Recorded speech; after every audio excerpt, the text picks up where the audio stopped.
Good morning, everyone. Thank you so much for being here. We have over 400 people signed up today, and it looks like we have almost 200 in right now. My name is Grant Ulrich. I'm the Managing Deputy Commissioner in the City of Chicago Department of Buildings. We also have Martha Reynoso, who's a Deputy Commissioner who oversees the Express Permit Program in the Department of Buildings. We have Stephen Gibson, and I think blurred in the background is Oscar Kumpian, two of our supervisors in the Electrical Bureau.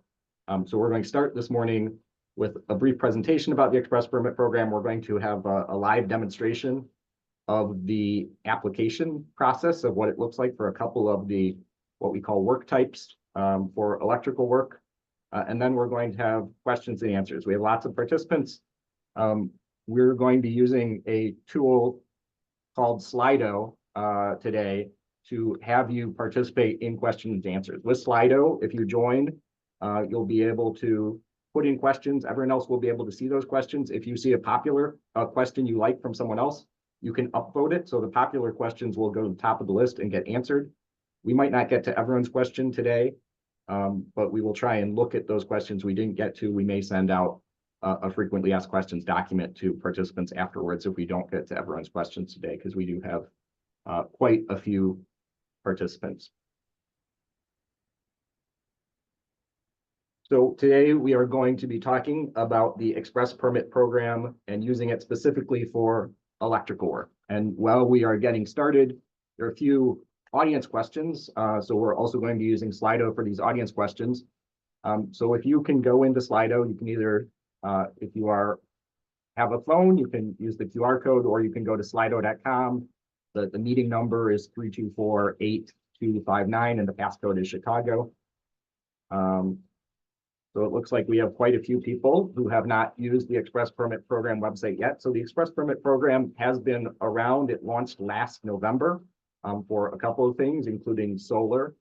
So some people may have used it for solar or otherwise, but the newest thing that just started beginning of this week is electrical only permits moved from our older online platform into the Express Permit Program. So it looks like we have quite a few attendees today who have not used the Express Permit Program website yet.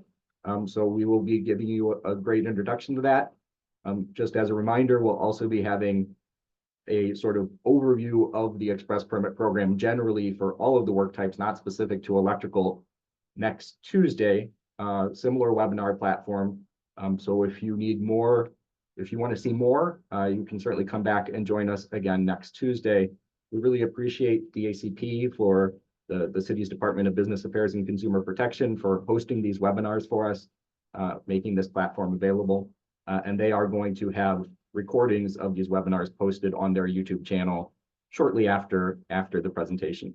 So looks like quite about 60% have not used the website before, and about 40% have. So we'll try and cover both of those perspectives as we are going through. And then just to get a sense of what type of users of the Express Permit Program, of our permit processes we have in the audience. Quite a few electrical contractors answered right away. We're seeing those answers roll in. We have some design professionals, some architects and engineers. We have some expediters with us. We have a few homeowners and business owners. So the Express Permit Program is really designed to let everyone start an application and then have some protections if the application is started by someone other than the contractor. We'll see as we go through. There's something called e-acceptance, so the contractor will be notified and have to accept the job before a permit issues with them on it. So more than half our audience today, it looks like, who have answered the survey are electrical contractors. That is what today's session is going to be focused on, about electrical industry users of the Express Permit Program. We know that electrical only permits have been in our older online platform for I think close to 20 years, and that platform was getting a little old. So we are excited to move it into a new platform that reflects some newer things. As I said earlier, solar moved into our new platform, never was in the old platform. Solar moved in last fall, and then other electrical only work moved in just the beginning of this week. We're excited to see that some newer things like EV charging are more specifically addressed in the new application than they ever were in the old application. So majority of our audience today is electrical contractors, but we do have a mix of of other users of the system. And we're excited to have you all here. The Department of Buildings and on behalf of the department, Commissioner Marlene Hopkins, myself, and everyone in the department, we're very glad to have you here today. We're excited to have, looks like over 250 people logged in right now. The Department of Buildings, our mission is to enhance safety and quality of life for Chicago's residents and visitors through permitting, inspections, trade licensing, and code enforcement. And as part of that mission, and also as part of Mayor Brandon Johnson's commitment to cut the tape around permitting, we were very much committed to looking at our permit processes, looking at our inspection processes, looking at all our processes, and finding ways to make them work better, take advantage of technology. And the Express Permit Program is certainly part of that effort. So what are some features, some highlights of the Express Permit Program that we're going to be talking about today? So one highlight is that there are individual user accounts. So whereas in our old system, it was sort of an unusual mix of where the user accounts for a company, or the user accounts for a supervising electrician, or the user accounts for an individual. The new system, we're being more clear that user accounts, people who log into the website, should be people, individual people, not a company shared account. And then a company can be set up. So if you are an electrical contractor, that's a company.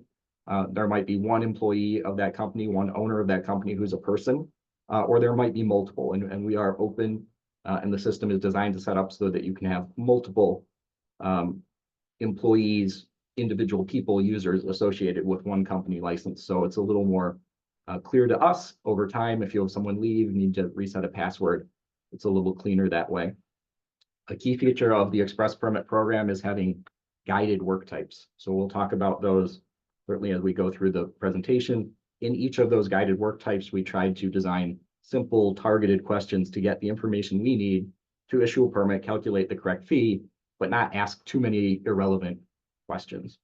At the beginning of the process, for any application that is going to need a city staff person to review it, there is a $25 review fee that is going to be charged to make sure that you are serious about that application moving forward. For applications, there's some small applications like the old system that issue automatically. They won't charge that review fee if there is no hold or trigger for a city staff person to review it before the permit can proceed. For any application, and we'll see later, if someone other than the licensed contractor who's doing the work, or there's multiple licensed contractors, if someone other than that licensed contractor or employee of that licensed contractor is the one who applies, so if an expediter applies, if a homeowner applies, then there's going to be a step in the process called licensed contractor e-acceptance. That licensed contractor is going to get an email notification. They're going to have to accept the job before a permit will issue. We'll see in our live demonstration, the permit certificate looks different. You've probably seen them on the other permits that have been issuing in the Express Permit since last fall. They have much bigger permit numbers on them. And then in the Express Permit Program, you'll be able to see inspection results, the inspector notes and comments online as soon as they are put in. That's a new feature that we were not able to offer before. We're excited to have that in this program. We'll see an example of that later on. Individual user accounts. So as I mentioned, every licensed contractor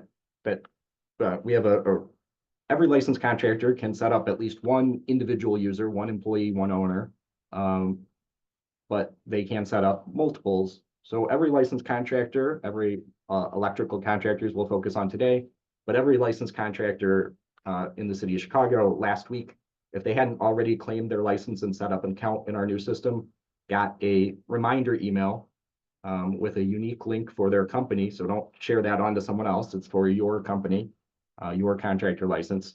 They got a unique link to go to a website and set up a company admin account that will be tied to that contractor's license. So that's your first user, employee, owner.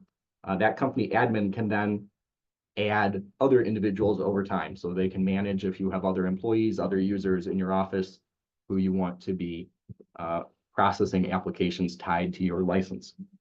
So, and there's a screenshot of what that email looks like up on the screen. It's an email that came from do not reply at cityofchicago.org. So probably in about a month, We'll send a round of reminders of those out, but you might want to check your spam box or elsewhere in your email if you didn't find that email last week, because we did send that out to every licensed contractor in our system. Guided work types. As I've said, a key feature of the express permit program is trying to put the work that you're doing into buckets or work types. So at the beginning of the process, we'll see when we go in demonstration, you have to pick what type of work you're doing. There were about 15 or 16 that we launched last November, and we just added 5 new ones, and we'll be focusing on those 5 new ones today. But just as a highlight of overall, quite a few of the work types in the express permit program have the potential or the requirement to include electrical work. So something like solar is always going to have electrical work and require an electrical contractor. But some of our other types, mechanical work, there's an option to identify that you are having an electrical contractor do some associated work on a mechanical work permit. You'll be able to put that contractor in. We've had that since last fall. We've seen that work. And then 4 of the 5 new work types that we just added this week are electrical related or can have electrical involvement. So monthly maintenance, there's both an electrical version of that and a plumbing version of that. Electrical work obviously is electrical. Fire alarm system work is electrical. And then on porch repair replacement, which is a new work type, there is an option similar to that mechanical work where you can check a box, say that there's some incidental electrical work that's going to be done as part of a porch repair replacement to take down, replace light fixtures and things like that that might be associated with a porch or a deck. When you go through our process, there are going to be some things that it's good to gather before you go and start our online application. So you're always going to need to know the property address. If you are doing an administrative change, a change of contractor, then you need to make sure you have the same address that was used on the original permit, the existing permit. You're always going to need to tell us the property owner name and have their contact info in case they aren't already in our system. In many cases, they'll already have a record in our system and you'll just find them by name. You'll need to know some basic info about the property. We'll see that as we go through the number of stories of the building and things like that. We tried to keep that limited. For a change of contractor, you are going to have to give us that original or existing permit number. Sometimes we see change of contractors that came through in the old system and they just said, new contractor on job without telling us what permit they were replacing the contractor on. So the new system will enforce some rules around that. You should have the old contractor name. If you don't have it exactly, that's not going to be a problem. Or if you don't know it all you can type in unknown, but in most cases, we would like you to provide that old contractor name so we can, in looking at this and making sure it's ready to issue, understand exactly who you are replacing or adding on to. And then you have to have the new contractor name or license number. If that's you as a contractor applying, it will be tied to your account. If you are an expediter or someone else applying on behalf of a new contractor, you're going to have to make sure you either have their exact name or their license number to look them up and make sure you're adding the right contractor to the permit. If you are doing electrical work, so now this is electrical work. The first was change of contractor, slightly different things that you're going to need. You're going to need that property address where you're doing the work. For permanent work, so improvements to the property, state law requires us to ask for the property PIN or the property index number. That's for tax purposes. We have to report that to the county. You can look that up with the county and we'll see right in the application, there's a link to go to the county assessor's website, look up a PIN by property address, but we do need to ask you to put that in. That's going to be a new step for those of you who are familiar with our old permitting system. Again, property owner name and contact info was optional in our old system, is going to be required going forward. Do not tell us that you are the property owner unless you really are. So we don't want contractors saying that they own the property. That's confusing to us, confusing to you. There is a property owner, usually your client, who hired you to do the work. And we do need you to put their name in at that first step of the or very early step of the application process, as we'll see. And then similarly, electrical contractor, if it's an account tied to your electrical contractor license, there will be a button just to add your electrical contractor on. If you are someone else applying on behalf of an electrical contractor, an expediter, a design professional, you will need to have that name or license number. And then sometimes required, there is the ability in this new system to upload attachments, PNG, JPEG, PDF files as part of the application. And some applications are going to require certain attachments. Many of the electrical only work permits are going to ask for an existing condition photograph. We want at least one. You can upload, I think, up to 5. So don't give us a very close-up view of an outlet, and don't give us a zoomed out view of the front of the building. We want to see the sort of state of conditions before work begins. It's going to help us in looking at the permit application. It's going to help the inspectors in the field. Everyone's going to have access to that. If there is a question about sort of what were the state of existing conditions before the permitted work began. And then for some larger scopes of electrical work, the system is going to trigger that you are required to provide an electrical drawing and load calculation. That is going to need to be prepared and signed by a supervising electrician, an architect, or an engineer. In most cases, it's going to be a supervising electrician associated with the contractor, we expect. And then monthly maintenance. So monthly maintenance is a type of permit. For electrical monthly maintenance, you're going to need to know the property address, the property owner name and contact info. Similarly, that electrical contractor number, if it's someone other than contractor applying, the number of electrical services affected, and you can apply for between 1 and 12 months at a time, or 30-day periods. We'll see that. And then contractor e-acceptance. So once an application has been processed, either it's been processed, reviewed by the city, or processed, reviewed by the computer system and acceptable. When all of those things are good to go, but before a fee is calculated and permit is issued, if someone other than the contractor applied, there's going to be a step called contractor e-acceptance. And that is going to send a notification by email to the licensed contractor or contractors listed on the permit. Each of those contractors, there's multiple licensed contractors. So if there's a job, not necessarily the electrical work, but if there's a mechanical permit, if there's both a mechanical contractor and electrical contractor, each of those contractors is going to have to accept before the application can move forward. They do have an option to reject. You do not need an account to do the e-acceptance process. The email that you get is a unique link to that specific permit. If you do have an account, you have the ability to go back in and see all of those things waiting for you, but otherwise you will have those all in your email. And the permit is not going to be issued until all of those listed contractors have accepted. If any of those contractors reject being listed on the permit application goes back to the person who applied for it. They're notified that they can edit it, add someone else. There is another one of those $25 review fees that gets added. We do want you to respond to those e-acceptance emails quickly. The system is going to be a little annoying. It is going to send you a reminder every day while you have a project where you are listed as a contractor while it is waiting for e-acceptance. So as a reminder, we're going to be using Slido for Q&A. You can either scan the QR code with a phone, or you can join at slido.com. Meeting number 3248259, passcode Chicago.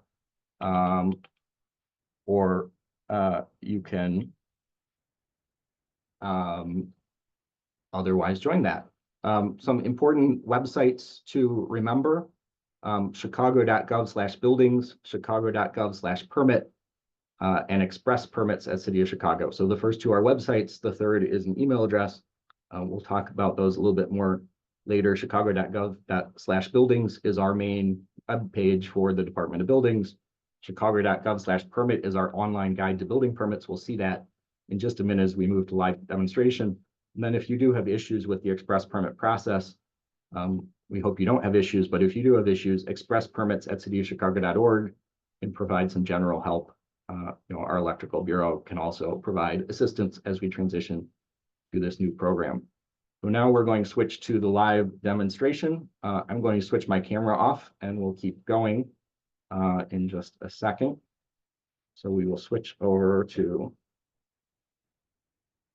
having the guide permit. So this is our guide to building permits. It is at chicago.gov/permit. You're going to start on this welcome page. And then I think one of the most important things to see is the instruction section. So if you go to the instructions, you are going to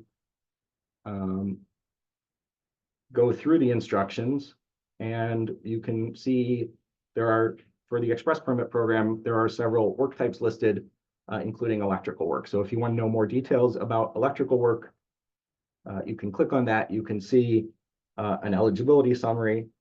There are sort of 6 subtypes of things within electrical work. Each of those 6 subtypes have their own set of sort of eligible and not eligible criteria. I'm not going to go through those in detail in this webinar, but certainly encourage you to do that. We encourage you to use the instructions before you get started. It will talk a little bit about what those required documents might be down here later on the page, about when you're going required to have that existing condition photograph, when you might be required to have a site plan if you're doing new outdoor site lighting, when you might be required to provide that electrical drawing and load calculation. And then also in instructions, so if you are adding or changing a contractor, that's the first set of instructions up here. These are the instructions talking about how to use the administrative change work type to add or change a contractor in the express permit program. So we are now going to keep going, and we're going to go to the apply section of the guide to permits. The first part is about applying for plan-based building permits. That's not what we're doing. We're applying for an express permit. So you can click on this link. Today, I'm going to be doing a demonstration in our test site. So if we click this link, it would take us to a page that looks very much like this, which is our test site, not our live site. So I'm going to log in to this account as an employee of an electrical contractor.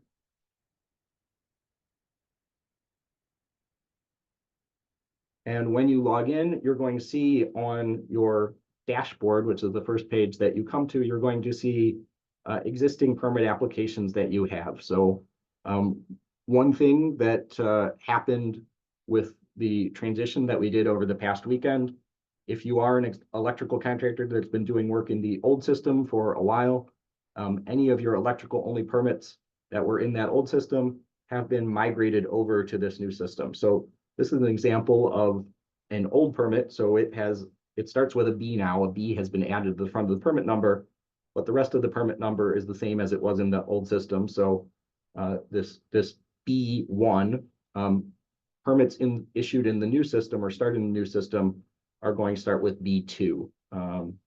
So this is a migrated permit that we can see. We'll go back and look at that later if we have some time. We can see that it tells us the status, and it's going to tell us, the name that we gave that permit if we want to give a name. So to get started, to apply for a new permit, we're going to go up here to the top to permits and apply for permit. It is going to then take us to a page that gives us a choice of different permits. This is a system that's shared by multiple city departments. So when we get to this page that's coming up slowly in our test system, hopefully it's a little bit faster for you and does not give you errors like this in our live system. It's going to take you to a page. It's going to show you that there's a range of different types of permits for different city departments that you can apply for. But the first one up here at the top is the DOB Express Permit Program. That's what we're going to use. There's some other permits from other city departments that are also available in this system. So click Let's Get Started. And the first page that you're going to come to, this is where you're going to select that type of work or work type that we talked about. And the first demonstration that we're going to do today is going to be that administrative change, changing a contractor on an existing permit. That's something that there were sort of workaround instructions for electrical contractors to do in our old system, but there's a more direct way to do that that exists in this new system and has existed in this new system since November. Some electrical contractors have switched over to using it, but if you are not familiar with the new way of doing it, this is I'm going to demonstrate that quickly. So I picked administrative change. You can see there is an estimated cost, but there is no little star over here. So estimated cost is not a required field for an administrative change.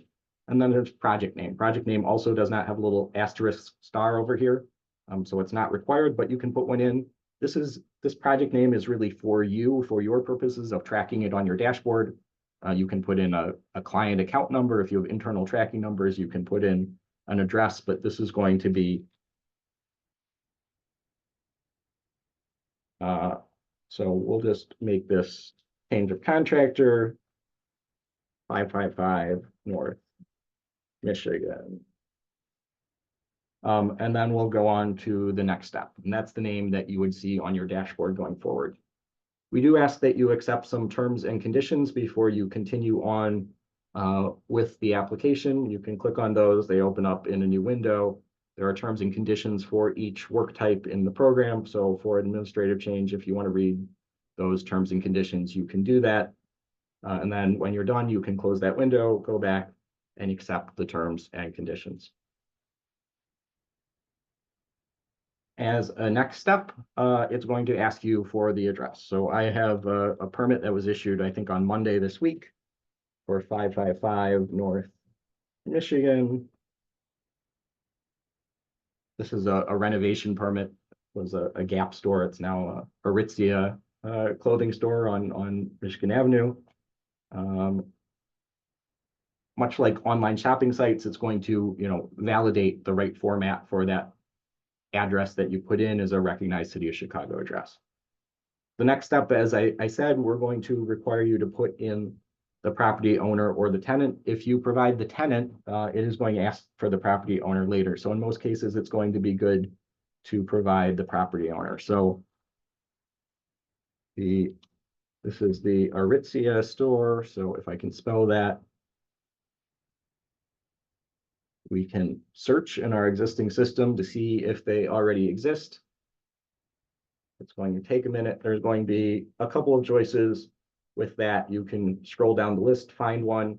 If your client is not there, if the property owner is not there, you can click this button that says add new contact.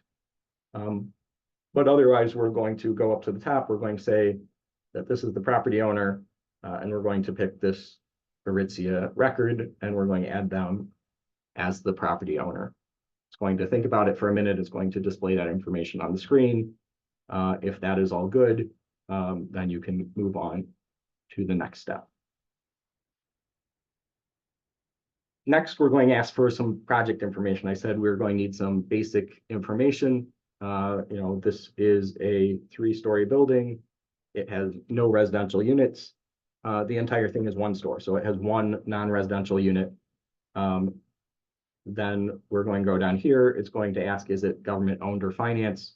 We're going to say no, this is a store renovation. There's some extra things triggered for government involved work. We're going to go on to the next step. And it's going to think a little bit about moving on to that next step. Here, we're going to put in that original permit number. It's important that the address that's associated with this original permit number is the exact same address that you used at the beginning of the process to put an address on this new permit application. So that's the original permit number. This is a real permit that was issued earlier this week. We're going to say that we want to change the contractor. We're going to add a record. We're going to add an additional electrical contractor to this permit. You could also replace the existing contractor. If you are replacing a contractor, we do ask for that old contractor name. It is not going to enforce any precise rules about that, but please be as accurate as you possibly can be. If you know who the old contractor is, that's going to help our staff reviewing your permit application, getting you your permit sooner. So we're going to say additional electrical contractor, add contractor details. And then we're going to say no to all of the other things. We're not changing the owner. We're not seeking any of these other administrative types of changes that you can get. And then we're going to go on to the next step. As I mentioned, sometimes the system is going to ask you to upload documents with certain types of applications. And actually, I'm skipping ahead. So first, we are going to add electrical testing company. That's the electrical contractor that's associated with this online account. You can also add a different electrical contractor, but we're going to add the electrical contractor that's associated with this online account. We're going to click that button. It's going to add that. If it was a mistake, we can click remove, but we're going to now be able to go ahead. There are these other options here. None of them have stars. And actually, if you try and add them because you did not indicate these types of contractors earlier on, it would not like that. So don't think that just because a box is here, you need to provide everything. And in some cases, providing too much information is bad. Do look for that little asterisk or star to figure out what is required in the application for you. So now going on to the next step, this is where we're going to see the documents. There are no documents required to be uploaded as part of a change of contractor. So if you read this little instructions up here, it says required documents, if any, are listed in the yellow box.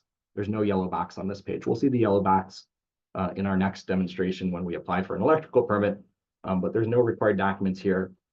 You do have the option of no, actually, there's no document types that you can upload on this one. So there actually are no documents you can do here. If you had picked government work, there might be some documents related to that government work that it would ask you to upload. The last step of the process is agreeing that everything in the application is accurate, complete, no false statements, and then you can submit the application.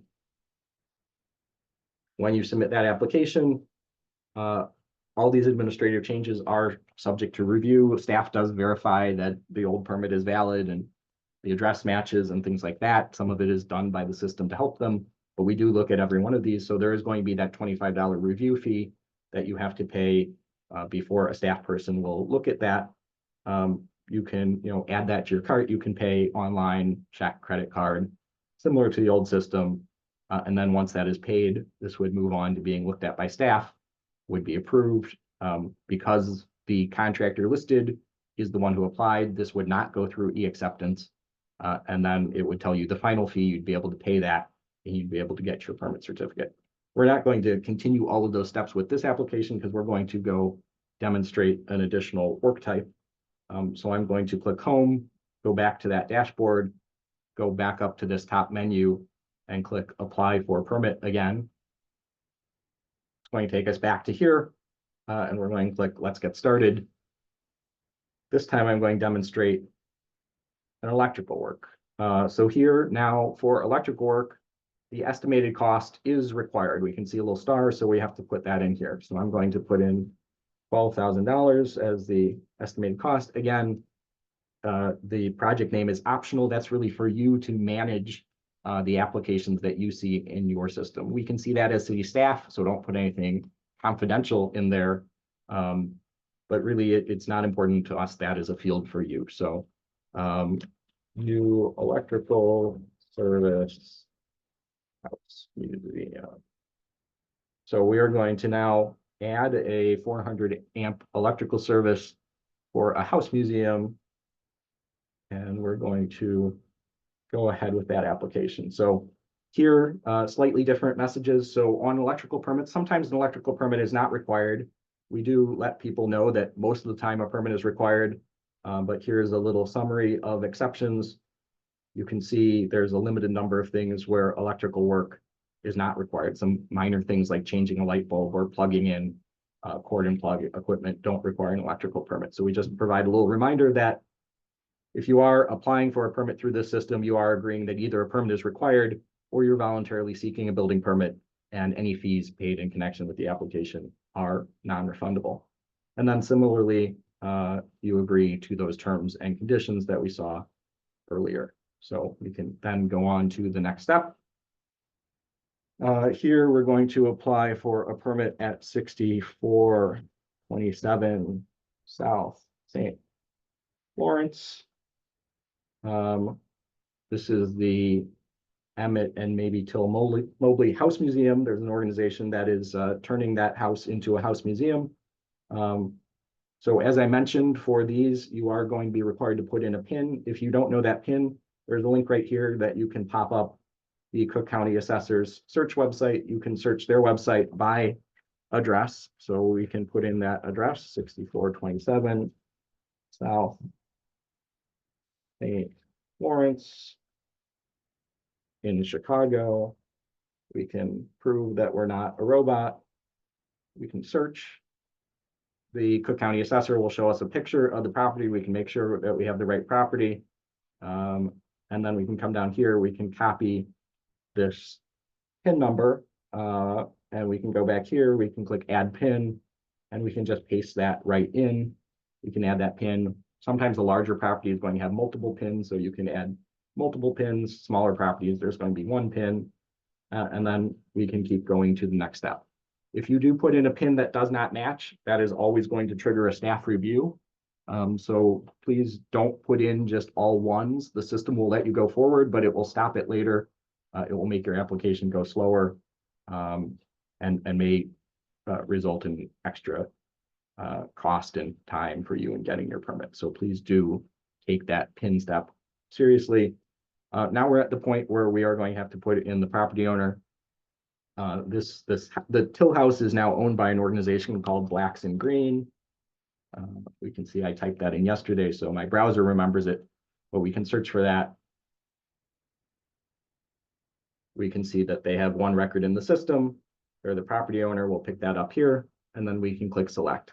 If they were not in the system, if they were a new entity that had never been listed on a permit in our system before, we could click this add new contact button, and it would let us do data entry to create a new contact in the system. But they are in the system, so we're going to select them and keep going forward.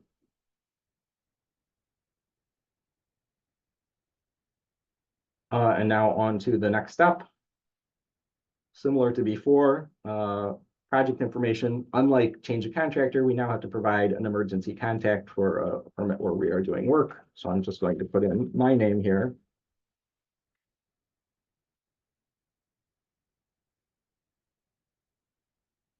So you can see that a name and a phone number are required. An email address is optional. It does not have the little star over here. So we can now click that, add emergency contact.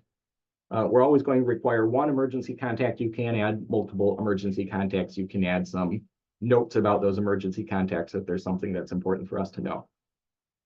This is not a vacant lot, and this is not work that is over the public way. So we can answer no to those. Those would, maybe trigger some additional requirements if we said yes. So this is a two-story building. It used to be a residential building, but it is now a house museum, so it has no residential units. It is now one house museum, which is a non-residential occupancy. We can go here. A museum is an assembly type occupancy in the building code. So we're going to do that. We're working on that. And we're going to continue down. We're going to say we're not working on any residential units. There are no residential units in the building anymore. We're working on the one house museum unit. Interior common areas. So if you have a multi-tenant building and you're doing work in a shared lobby, a shared boiler room, that would be an interior common area. I think the system will, if you say that there's only one unit in the building, it's not going to let you say you're working on interior common areas. Number of stories worked on, we're going to, including basements. So this building is 2 stories, but it has a basement. So we're going to say we're working on 3 stories. Are we working on an accessory building, something like a garage? No. Are we doing exterior work? No. And is the work required to address fire damage? We'll say no. Specific location of work, new service, entire building. If you are doing work in something like a specific tenant space in a larger building, if you're doing work in Willis Tower or something like that, please do be specific about that location of work in the building, that you're doing work on the 57th floor or suite 5702, so that potentially, if an inspector is coming out, we can figure out where in the building the permitted work is taking place. Is this part of a condo association? No. And again, government ownership or financing, we'll say no.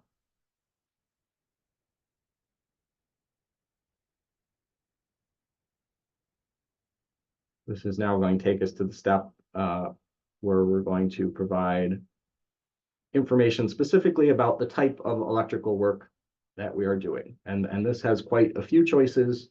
The first sort of decision that you have to make, is it line voltage or is it low voltage electrical work? we'll say line voltage. You're allowed to do incidental low voltage work if you say line voltage is your work type. Then there's some things that are ineligible that you have to agree that you are not doing on an express permit program permit. So no business identification or advertising signage, no wireless communication equipment. That's a separate work type in the express permit program. So you can do it, just not on an electrical work permit. Fire alarm system, emergency communication, or integrated devices. Similarly, there's a separate permit type for work on fire alarm systems. Newer reconfigured exit signs. So you can repair an existing exit sign, put one back in an existing location, but creating new locations for exit signs does require a full plan-based building permit. It needs further reviews by different disciplines that can't do that on an express permit. Electrical space heating or domestic hot water equipment, those would be on mechanical or plumbing permits, not on an electrical only permit. Solar is similarly a separate permit type, and wind turbines are just would be plan-based permits. And then involving a healthcare facility is not an ineligible criteria, but it does trigger some additional requirements for submitting drawings. So answering all those questions, if we had answered yes to some of them, it would just stop this application from moving forward.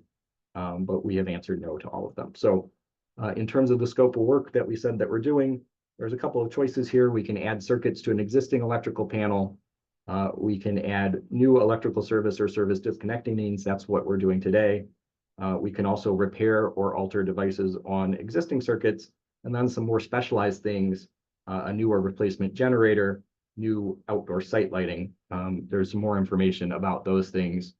If you go to the guide to permits at chicago.gov/permit, go to the instructions for electrical work. It provides a little more detail about what you can and can't do on those choices. But today we're going to be adding new electrical service or service disconnecting means. We are not doing work on an emergency lighting system. We're going to be doing work on about 80 receptacle outlets and 40 lighting outlets. You can be more precise on a real job that are connected to this electrical service. Do we have a new electrical storage system? No. Do we have new electric vehicle supply equipment? Do we have new EV charging? No. Are we doing work on a large motor control system? No. And is this work in a building that exceeds 10,000 square feet? No. So some of those requirements would trigger some additional information or trigger the requirement to submit electrical drawings. This is going to be a 400 amp electrical service, maybe a little bit big for a house museum, but anything over 399 amps is going to trigger the requirement for submitting that electrical drawing and load calculation that we talked about a little bit earlier. So we're going to be adding a new permanent service. It is going to be 12240. It is going to be a 400 amp electrical service. We'll say 25 circuits. We can add notes if we want. That is optional. We can see there's no asterisk over here. So we're going to add this new electrical service. And that has now answered all the questions we need to have, except for additional details. So again, it is asking for a short little summary of what you are doing.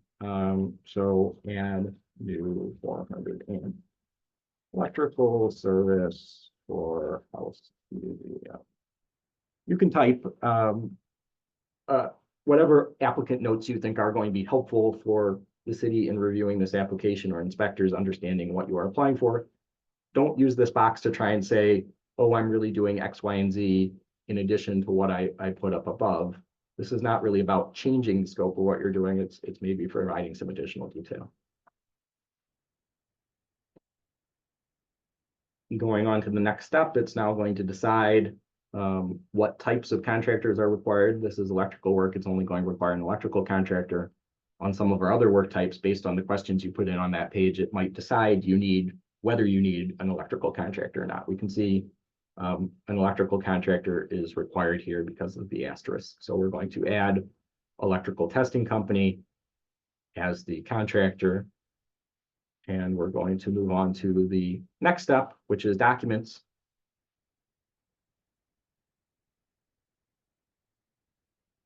So for this type of work, I've done this enough times, I can predict, or here we can see, this is going to ask us to upload an electrical drawing because it is a 400 amp electrical service. We are going to require that electrical drawing and load calculation. And also we are going to ask for an existing condition photograph. So you can upload one, you can upload multiple. Up here at the top of the page, if you want more information about what we're looking for in these attachments, you can go to the guide to permits. You can see here, there's a sample document section. We have a sample of what we're looking for in an electrical drawing and load calculation for a service, something like this. This is for an apartment building in this example.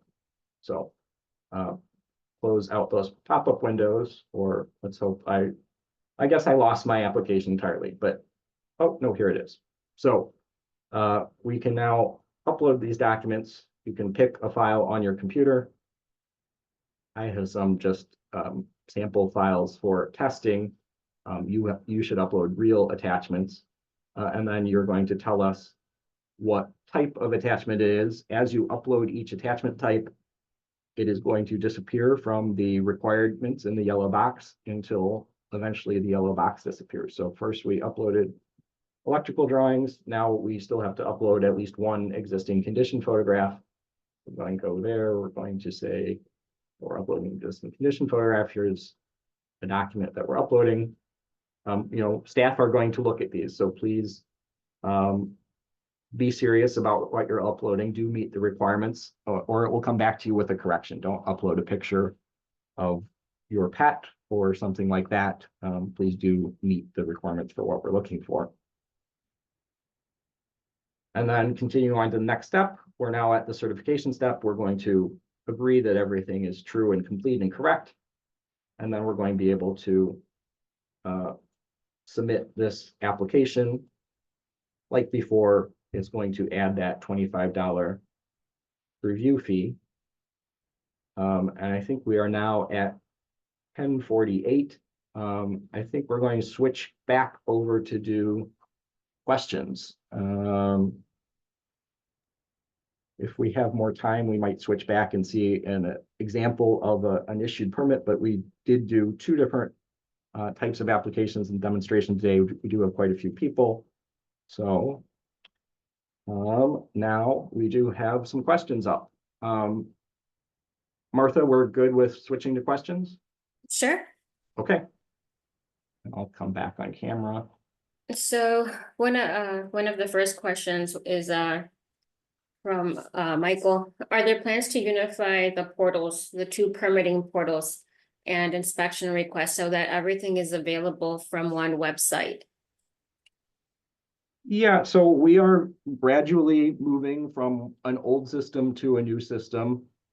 The site to request inspections is independent, is an independent website for requesting inspections. That's going to have some enhancements that are probably coming maybe the end of this year, maybe early next year, to be a little bit smarter and know permit numbers and things like that.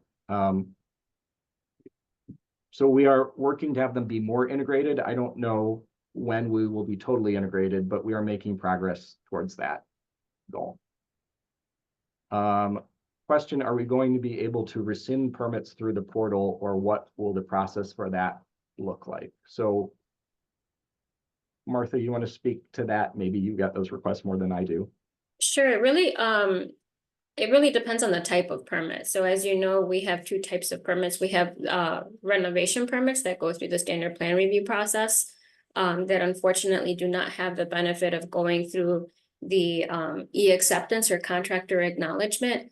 In those cases, if you're looking to rescind yourself or remove yourself from a permit, as in I don't know anything about this permit, or project was canceled, they've decided to go with a new contractor, you can reach out to us at DCAP contractor help at cityofchicago.org. You can also email us at expresspermits@cityofchicago.org. I feel like it will be a very rare situation where you are removing yourself from an issued electrical permit through the express permit program. If that's the case, I would say let's just ask to cancel the permit, and then a new permit would be required. Yeah. So that process for an electrical permit, after you reach out to DCAP, you would email the chief electrical inspector and myself, And we could remove, after we verify that you're no longer on the job, we can remove you from the permit. But you start with the DCAP website first, email address first. So how can you verify that your license is attached to your account? Let's see if I can switch back to. So when you are logged in, when you are on the permit portal and you're logged in, if you go up here to your name, and this would be your individual name, you can go down here to My Company. You can click on that. It's going to open up a new window. It's going to think about it for a little bit, and it's eventually going to open up a new window. My Company is going to be that licensed contractor name. So Electrical Testing Company is the licensed contractor. That would be how you would check. Again, the easiest way to get attached to a license the first time is to use that claiming email with that unique link. You can also, sort of request to be added to a company. That takes a little bit of time for someone to review your request. So please do look for that unique link to automatically be connected for the first individual. And then once you are here, you can then, invite new users to join that company. So if you want to add other employees in your company to process permits using your contractor license, you can use that invite user feature on the My Company page once you are in the portal.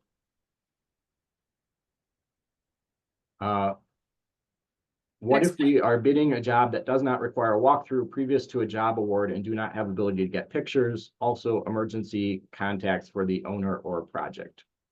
So we are going, for most of these types of work, we do expect that existing condition photograph. If you have to get that from the owner, if you have to get that yourself, most people are walking around with a camera device at all times these days. So we do expect that photo. It is a requirement. In terms of emergency contact, we want someone associated with the job. So that can be the contractor, that can be the owner, but it has to be someone who's a reliable contact if something goes wrong at the job site. For these smaller projects, that is less important as opposed to bigger projects that might be going on for a longer period of time. Is there a limit to the number of users added? Will I be notified through the system to improve involvement when a company user starts an application? So if you are the company admin and you add other employees to your company, once they're added as employees and approved by you, they can do everything associated with that license. You aren't going to approve every individual thing they do. If you haven't added employees and you're the company admin, you're that first one, you can also remove those employees over time if you want to disable them.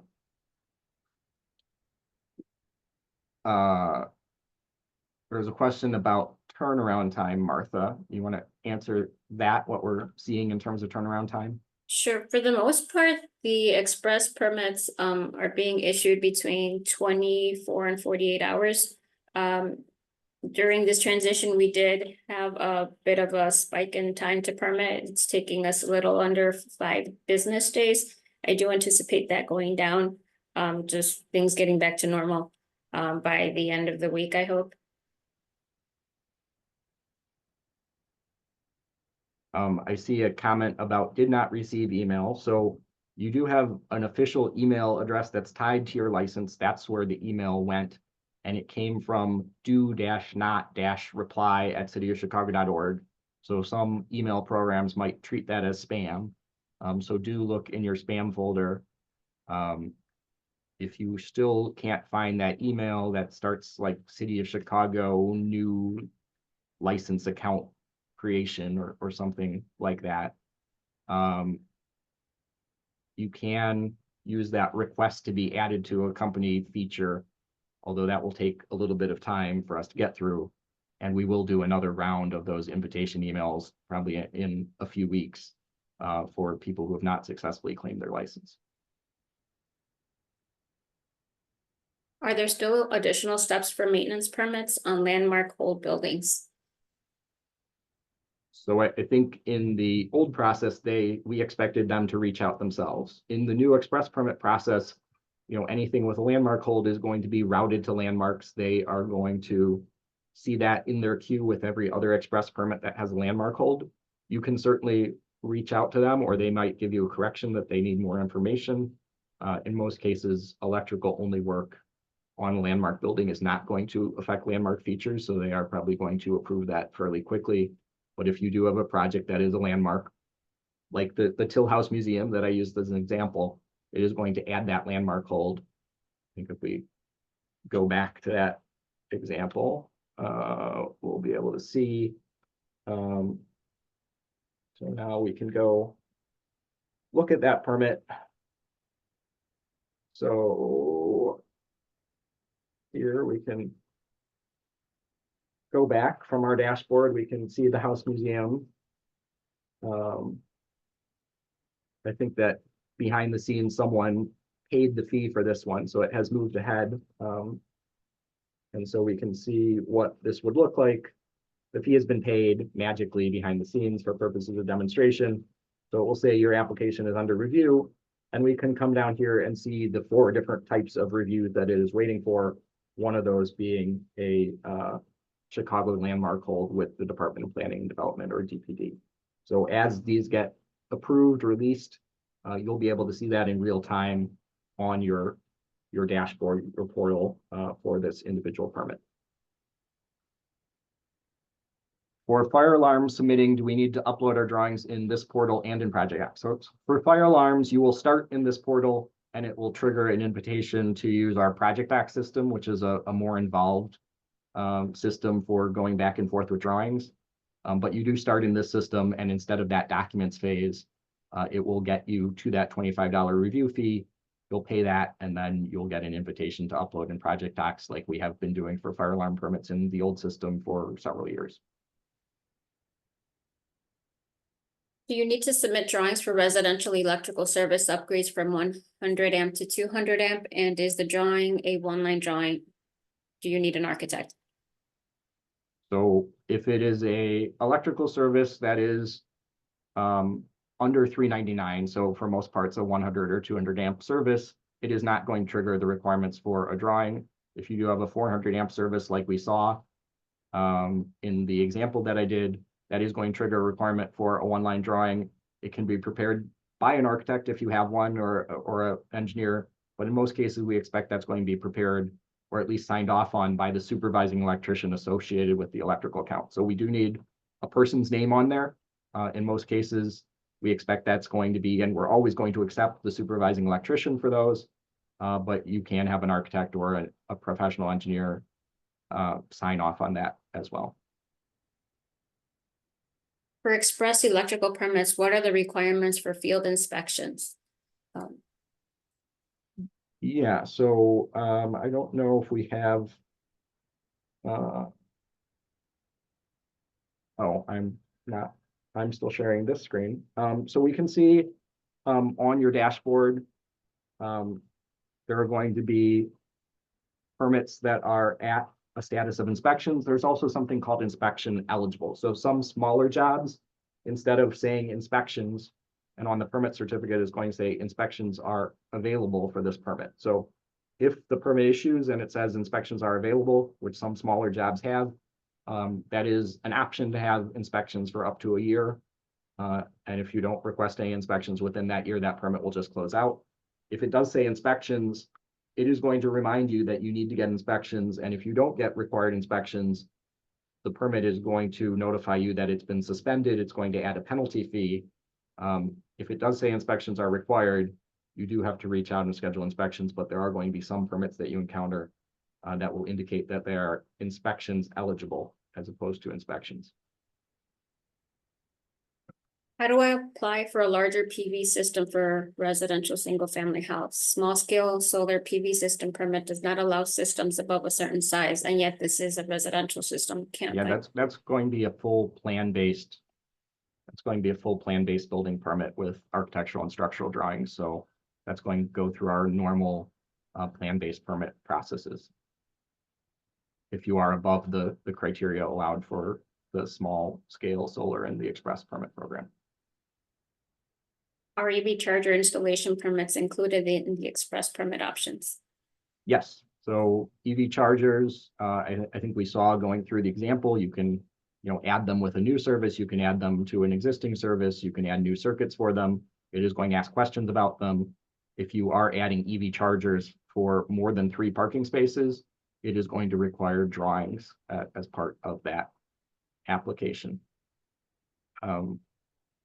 So the old permits that you're going to potentially see on your dashboard are only electrical only permits. So other types of permits issued in our older system, Hanson, are still in that system. So renovation permits, other types of easy permits that were issued before last November, those did not migrate. The only things that we migrated are electrical only permits. If you are not seeing them, it may not mean that you are not yet connected correctly to your contractor license. You can reach out to expresspermits@cityofchicago.org with a specific issue, and we can try and work through that if you think you're correctly connected and you're still not seeing your older permits. How does the permitting work for, say, outlets on an existing service for a trade show? Yeah, so for trade shows and special events, there is a different work type that we did not demonstrate, but let me go back to pull that up.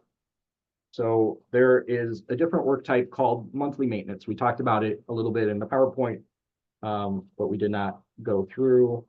So here is an example of a trade show that I started for demonstration purposes. This is on the monthly maintenance work type. So at the beginning of the process, you would select monthly maintenance instead of electrical work. This is going to pull up, and we're going to be able to see those questions in a minute. So on this, we can go to that additional information step of the application process.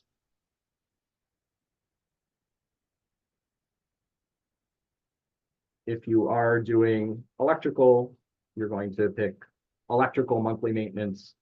There's probably only one electrical service. You're going to pick a start duration. You're going to pick 1 month. Most of these special events trade shows are not more than 30 days. And then you can put the sort of information about what type of event, what specific event it is down here in these applicant notes. So if it is for the Express Permit Expo at Sheridan Hotel, you can, put that in, and we'll see that as part of the application.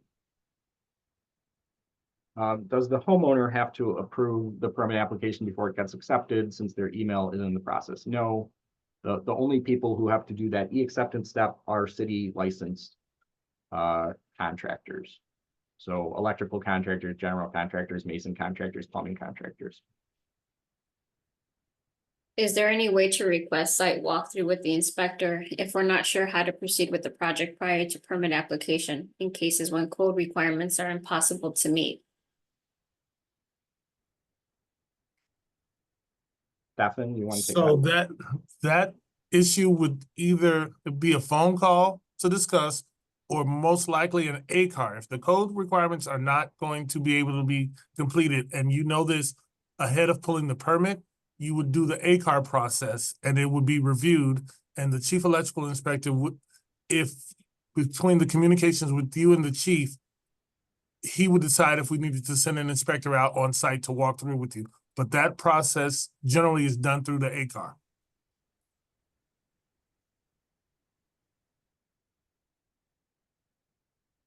As a GC, can I add different subs to my account? That's a good question.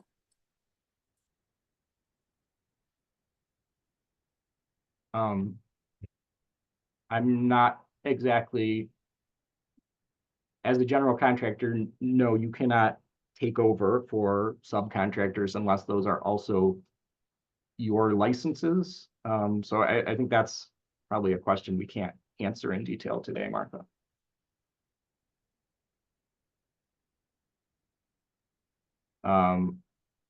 Clarify inspection eligible. So does this suggest that an inspection is not required, is indeed optional? Yes, if the based on the description of work that you put in, we are certainly offering inspections for those permits.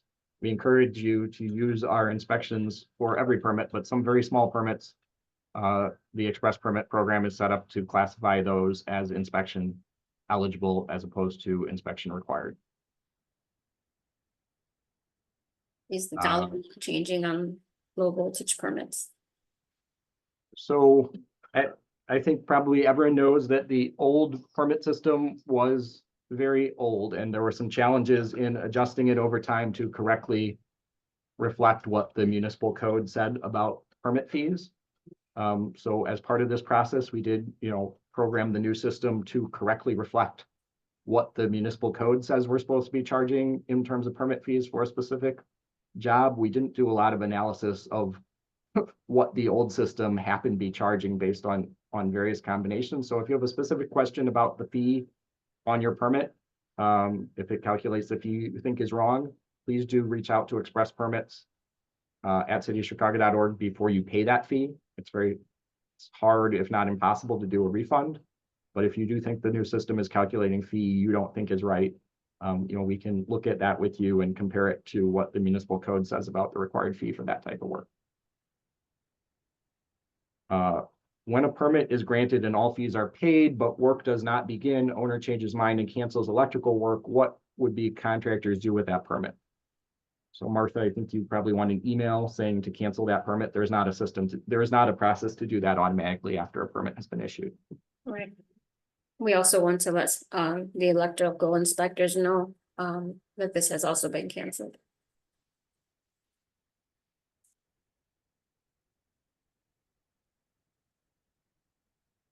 Is the portal mobile friendly? So yes, the portal is designed to be friendly on a mobile phone. It does adjust. We welcome feedback on that. The portal is a citywide system, so it's shared by multiple departments. We have gotten feedback. They did make it more mobile friendly just earlier this year. I think February of this year, they did an upgrade to that website. And I think they're always looking at more things. So if you do have feedback, let us know and we'll pass that through to the city's IT team that works on prioritizing those changes over time. Are property owners somehow notified if a tenant applies for some type of electrical permit? No. So it is an obligation that you always tell us who the property owner is. If it is a property owner contract record that has an email associated with it, they will be notified at certain points in the process. If you are adding a new property owner, it's going to require you to put that in. But some of those existing records, you saw how I picked Aritzia in the example. There was no email address on that Aritzia as the property owner, so they would not get an email, and the system does not enforce emails around that. There is an expectation that if a tenant is applying for a permit, as part of what they are signing off on in those terms and conditions, and per the municipal code, they are representing to the city as part of applying for a permit that they have permission from the property owner, their landlord in most cases, to get that type of permit. So that is implied. If that turns out not to be true, that permit is subject to being revoked. Is upgrading the service from a 100 amp to a 200 amp permitted differently from new service? No, that's going to be that same choice that you're putting in a new service or service disconnecting means. And whether you're doing an upgrade or a like for like, it's going to be that same choice in the menu. Is the process of how we receive permit related inspection dates changing? No, the system for requesting permit inspections is not changing. It's still the same website. You can find it on our main Department of Buildings page. We're expecting some upgrades to that site later this year or early next year. The one thing that is new as part of this process is you're going to be able to see those inspection results in your portal on the individual permits.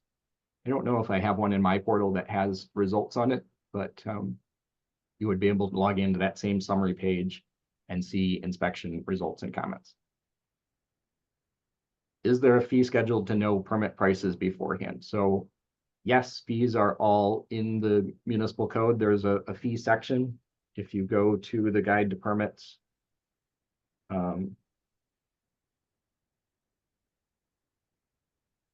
This is chicago.gov/permit.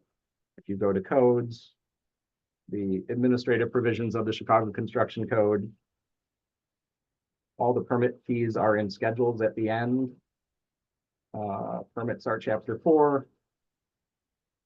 And so for the most part, fees are going to be described in this table here. There's a section for electrical, and it is going to describe the different fees. These are the fees that we programmed into the system. And the system is supposed to be correctly calculating. We did a fair amount of testing. Again, if you get some really unusual fee that you think is wrong, reach out to us before you pay that fee and let us know, and we'll take a look at that specific application for this new system. Can I pull a permit when unable to link my license to the new permit program account due to not receiving the email invite? Yes, so you can go ahead and pull that permit. It's going to say, it is going to put you through e-acceptance when it gets to that stage, because it's not going to know that you were a licensed electrical contractor applying. So we would encourage you not to do that. Please do try and get your account linked, but if you do have an emergency permit that you need to get, it will let you go ahead like you are the homeowner, like you are the business owner. But you are then going to have to get to e-acceptance. It's possible that, you know, the email address we have on file with your license is not good. We've done a lot of cleaning up in the last year since we went live. There were a number of people who had older email addresses on file. You know, that same email where we sent you the invitation is also the email address where we're sending the e-acceptance. So if that email address is no good, Continental Testing Services is the city's vendor that supports trade licenses. If you think that your email address is wrong and needs to be cleaned up, you do need to reach out to them, and they need to change the email on your license. Where do we apply for fire alarm permits, express or standard? So there is a fire alarm system work type in the express permit program. We didn't demonstrate that today. It works a little bit differently. It is going to trigger project docs. I think we had a question about that earlier. But it would be through the express permit program. You are going to need to also, for a fire alarm system, there's going to need to be both a building permit if you're adding a new fire alarm system or modifying an existing system. You can repair an existing fire alarm system without an associated building permit.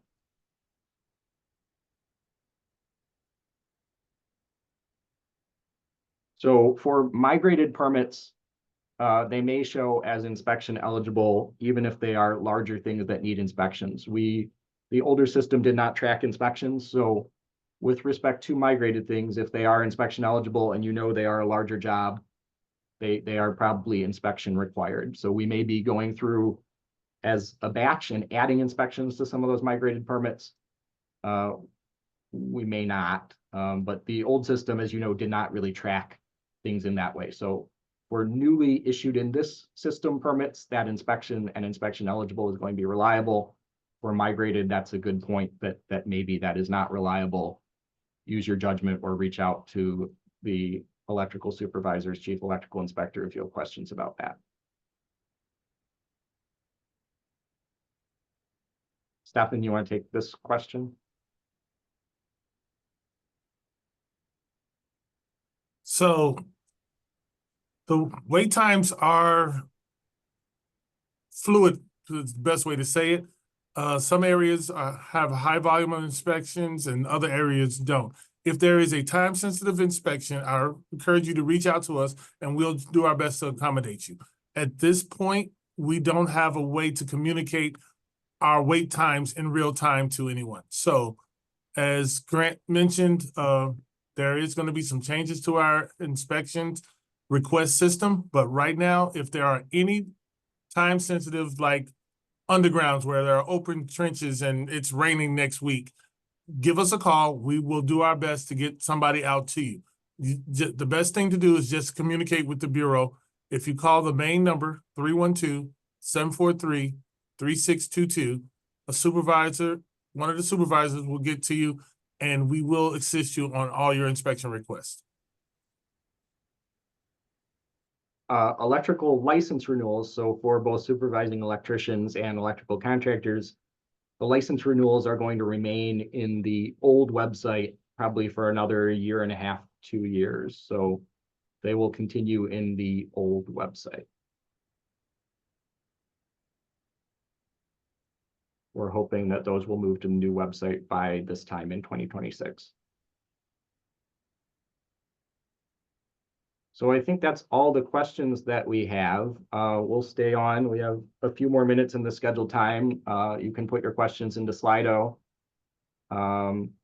If you had a question that you put into the Zoom Q&A, we are really using Slido. I don't think we've been watching the Zoom Q&A. So if you had a question that you think we didn't answer that you put into Zoom, please put it into the Slido and we'll get to it.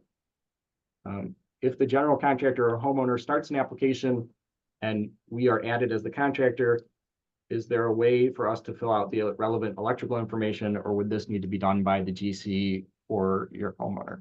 So the person who starts the application is going to be the only one who can edit that application going forward. So they get to edit it up front until they get to that point where they click, I certify everything's complete. Then it gets submitted to the city. The city is going to look at it. If the city has corrections or some issue with that application, they're going to send it back, but it's only going to go back to that same person who started it. The whole application is going to be open again for editing for them on the web, so they can change anything except the address and the work type they selected. So they're going to be able to change quite a bit. But then if they resubmit it to the city, it gets locked down again. But it never is open for a contractor or someone else to also help with editing. So if it is going to be a more complicated application, the electrical application is probably one of our more detailed applications. So it maybe is not a good application for homeowners to do in every case for a more complicated project. If it is a job like that, I would really encourage you to do the application, not have a homeowner start it and then you come in and try and finish it. The system is not set up for that.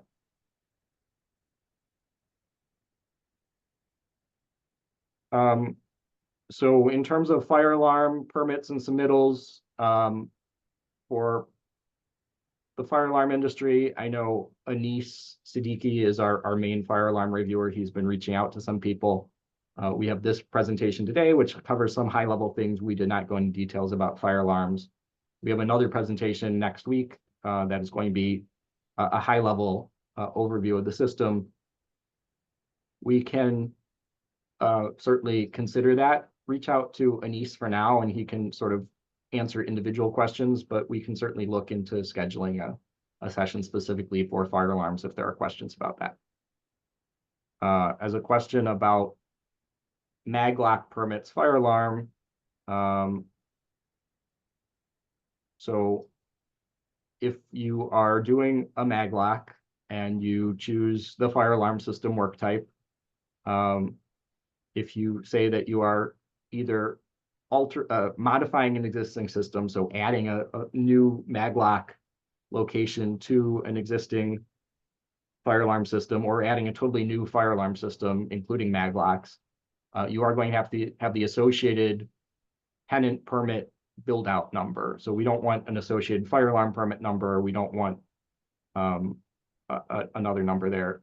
If you are doing a modified fire alarm system or a new fire alarm system, we expect that there's also building construction work happening. If you are doing a repair to a fire alarm system, if you're putting back an existing device as is, that does not require an associated building permit number. If the general contractor or homeowner starts an application, okay, I think we did that one. How are violations closed out if a permit has been issued to address the correction but still shows up as an open violation? Stefan? So any violations that have been, any permits that were to take care of violations, the permit supersedes the open violation status. If there is an administrative need for the violations to show closed in the computer, I can update them I generally update violations once a month, but if you need it updated sooner, just give me a call at the Bureau at the general number.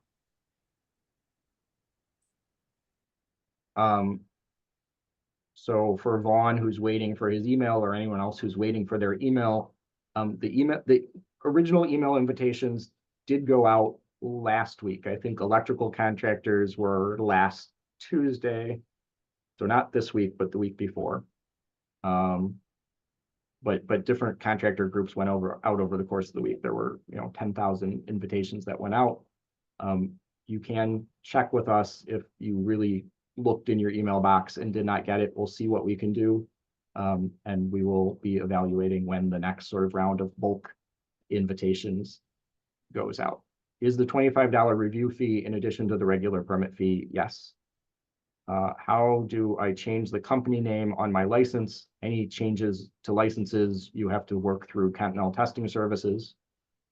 Can we link electrical applications to existing permit applications? I'm not sure what that question is asking. Martha, do you have an idea, or? I'm not sure. Okay. But I do want to just chime in on people who have not received the email. I would check your spam filter, double check your inbox. If you think you have maybe an old email or someone else's email on your trade license, that I would double check that email address as well. To verify what email address, or even to change it, or to change your company name and or any contact information, you can reach out to Continental Testing at 800-359-1313.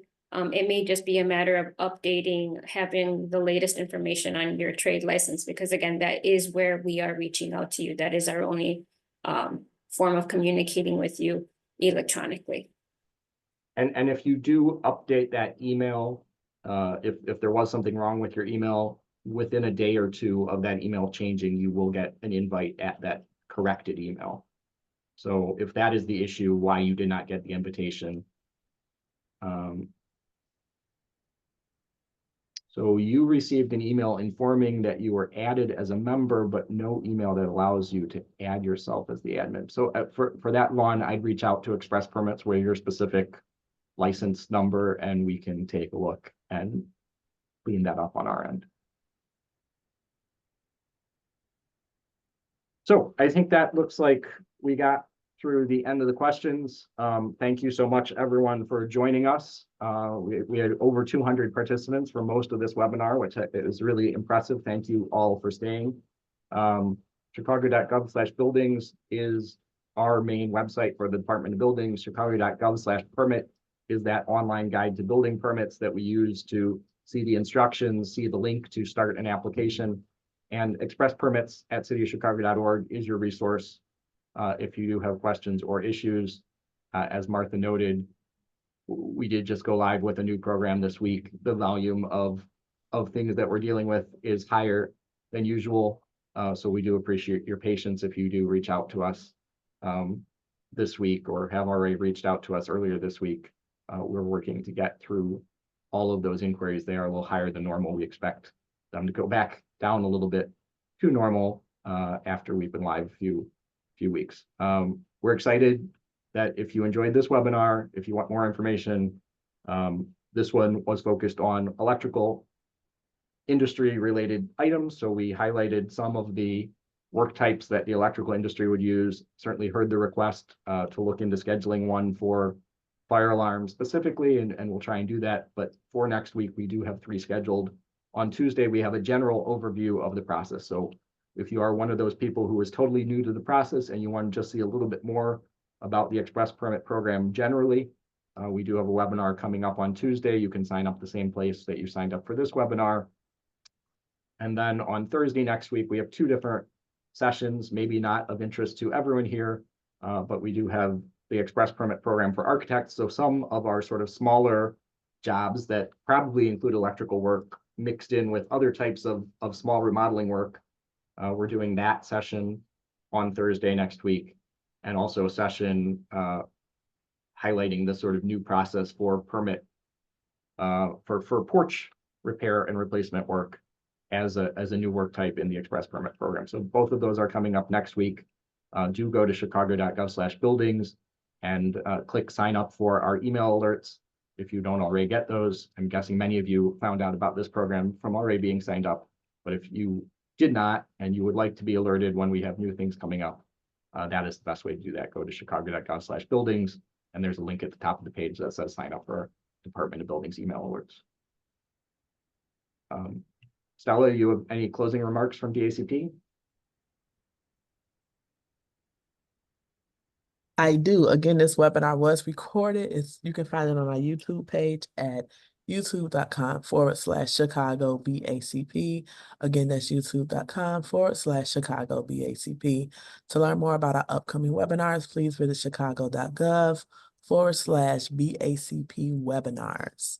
Again, that website is chicago.gov/BACP webinars. And that is it for me today. I have Thank one you. question. What is the YouTube address to view this webinar? It's youtube.com/Chicago BACP. Thank you. Thank you, everyone. Thank you.